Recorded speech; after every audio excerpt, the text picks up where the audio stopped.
Before we begin, I ask you to do me a favor and subscribe to the channel. We're on the road to 1,000, so your help is needed. And now to our feature presentation.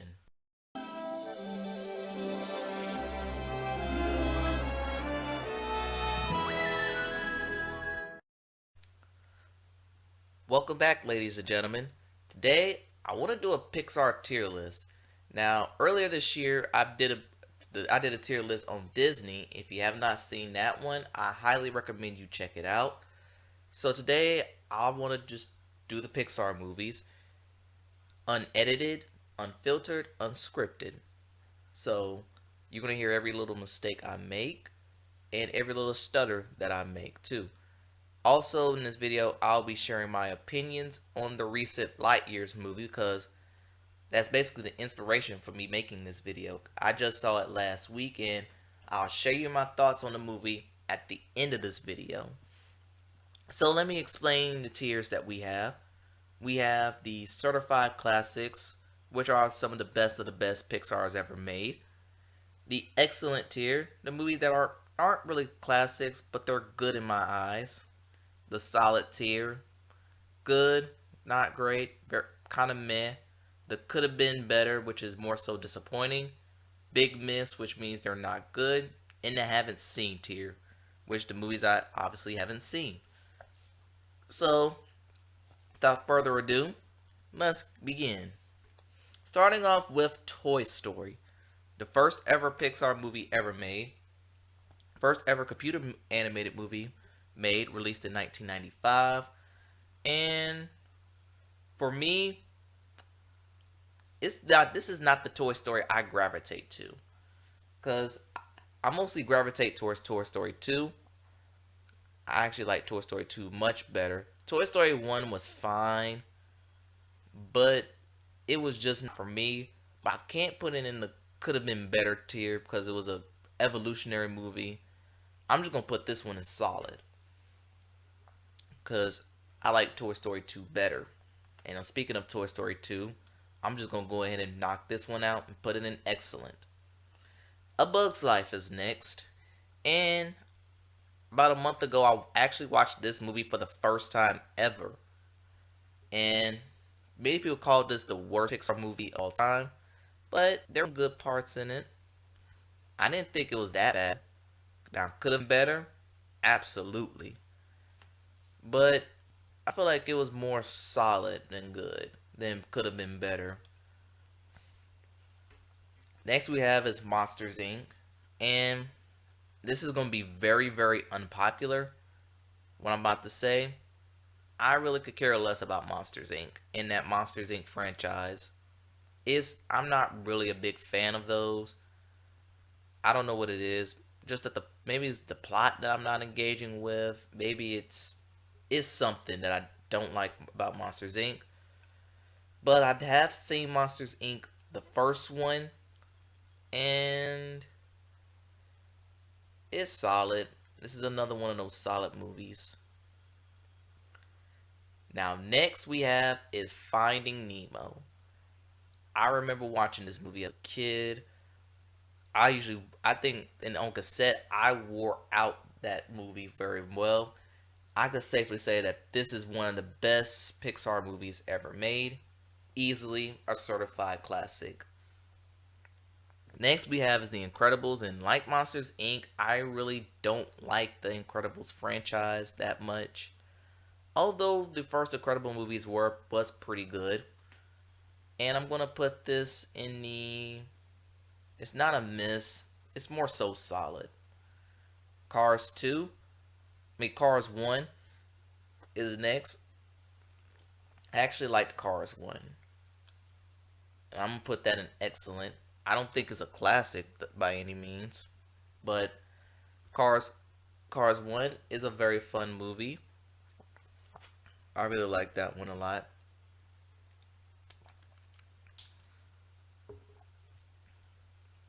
Next we have is Ratatouille. And I only saw this movie once. And that was when I was in the 5th grade. It was like the last day of school of 5th grade. I don't remember it as much, but I remember it being fine. I enjoyed it. So Ratatouille. So far, we have a lot of okay Pixar movies, none of which stood out to me. Next we have is Wally. And in my 24 years of living, I've never seen Wally. So I can't really judge it fairly, calling it a miss or not. Maybe because of lack of interest, which just avoided being a big miss. I'm just going to put Wally in the haven't seen tier. Now, Up in Toy Story 3. I'm going to talk about both of these at the same time. Because both of these, they pull at your heartstrings. For Up, if you're not crying in the first 10 minutes, then you have no soul. In Toy Story 3, if you're not crying in the last 5 minutes, you have no soul. Because both of these movies made me shed some tears, especially Toy Story 3. Up, on the other hand, I enjoyed Up very well. I like the movie, and that one's going in the excellent tier. You know what? I'm gonna bump it up to certified classics. It's that good. As for Toy Story 3, I'm putting it in the same tier as Toy Story 2. It's excellent, but it caused me emotional distress that prevented me from watching Toy Story 4. Next we have is Cars 2. Now, I've only seen bits and pieces of Cars 2. And from the plot line I've seen, it was I didn't really enjoy most of it from the little bit I've seen of that movie. But I don't think it was a big miss. It could have been a whole lot better. Next we have is Brave. And Brave,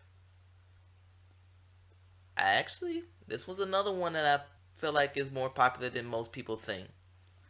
I like Brave because sometimes I want to turn my own mother into a bear if every time she gets on my nerves. So, but yeah, for Brave, I'm just gonna put this in the excellent tier. Cause that one I enjoyed. I love the plot line. I know it wasn't a big, I know it wasn't a runaway success with Pixar, but it was a success in my heart. Monsters University. I only saw like one clip, but not enough for me to judge. So I'm putting that in the haven't seen tier. Now, Inside Out. This is a great movie. Amy Poehler, she did a good job voice acting, and it really talks about you. It's a movie that all ages can relate to. And it teaches you teach you how to control your emotions. Basically, with Inside Out. Sometimes you need joy, you need disgust, you need anger, you need that caution, the fear, and most importantly, you need to experience sadness. Because if you're never sad, something's wrong with you. If you're happy 24/7, then something is not right with you. That's all. So sometimes you do need to experience sadness. Now they do have a little scene that will get you when Bing Bong disappears for good to sacrifice joy. But all in all, this was an excellent movie. I know it's too young for me to call it a classic, but it is a classic. Unlike The Good Dinosaur. I've seen this movie once, and I can safely say that this was probably one of the worst Pixar movies I've seen. I don't know what it was. This could have been a whole lot better, but it just never hit well with me. So this is a big miss. Next we have is Finding Dory. This the sequel to Finding Nemo, which talks about Dory's family.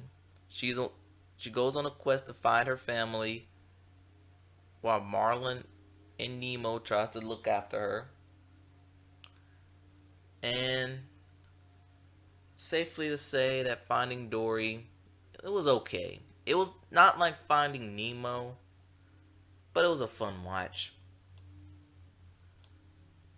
I'm gonna put it in the excellent tier. Cars 3, the third installment of Cars. I have actually not seen this one yet because of lack of interest. So But from what I've heard from people, many people call Cars 3 the weakest of the car franchise, which I could agree with. And Cars, the third one, felt like some say that it was not needed. That's all. Next we have is Coco. Coco is another one that could grab at your heartstrings. It's another one of those movies that if you're not crying in the last 10 minutes of the film, you have no soul. And for me, Coco is a very fun movie. It has good parts. It has some. I don't think there's not a lot of bad in this movie to talk about. The music is fine. The animation was just unbelievable in that movie. And yeah, Coco is definitely, even though it's too young for me to call it this, it's a certified classic. And who knows if a sequel is going to be made. I'm all ears. Incredibles 2, again, because of my lack of interest in The Incredibles, I did not check out this movie. Toy Story 4, I also, because of the emotional distress caused by Toy Story 3, I have not seen Toy Story 4. Now, I did hear that many people did not like the ending of this movie, and some say if you cried at Toy Story 3, you're gonna bawl at 2000 Toy Story 4. I did not want to experience that, so I'm not gonna watch Toy Story 4. And Onward is another movie that it came out during the COVID era. I didn't watch it. This was another one of those lack of interest. But fortunately for the final four movies, I've seen all four of them. Starting off with Soul. Great voice acting performances by Tina Fey and Jamie Foxx. A movie about black culture. It was supposed to be released on the weekend of Juneteenth in June 2020, but due to the COVID-19 pandemic, they pushed it back to later on in the year. And Soul is a pretty good movie, but I'm supposed to like this movie a lot more. I don't know what it is, because compared this to a Kanto, which actually like more than Soul, and that's pretty unpopular. And I know that's an unpopular take, but it is what it is. But I felt like Tina Fey kind of outshined Jamie Foxx in this movie. That's all it is. But it's not a bad movie, and I think yes, it's pretty good. I do need to watch this movie again, but it's just not. It's not great though. Such a shame. Now we have is Luca. Luca is the Italian monster movie, and what I could say about Luca is it was very mid. That's all. I mean, the plot line is nice. You shouldn't call people monsters, especially if you don't know them. And that's basically the main trope of the whole movie. So Luca is solid. Now we have Turning Red. Turning Red, yes, is look. Maybe because I can't relate to the plot line. Mostly, if you're a girl and mostly daughters and mothers can relate to this movie, but a guy like me can't relate to it. But I will say the boy band scenes were the scenes that I was looking forward to, and they did deliver with the boy band scene with Fort Town.